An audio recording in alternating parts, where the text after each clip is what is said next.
bisikan pada dirinya, mengapa tiada berita yang aku terima.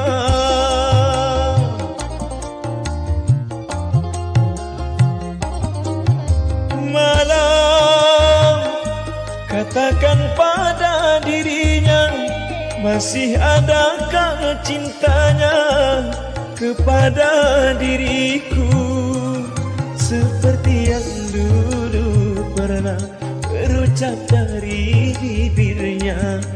Cintanya hanyalah untukku. Malam gelap semakin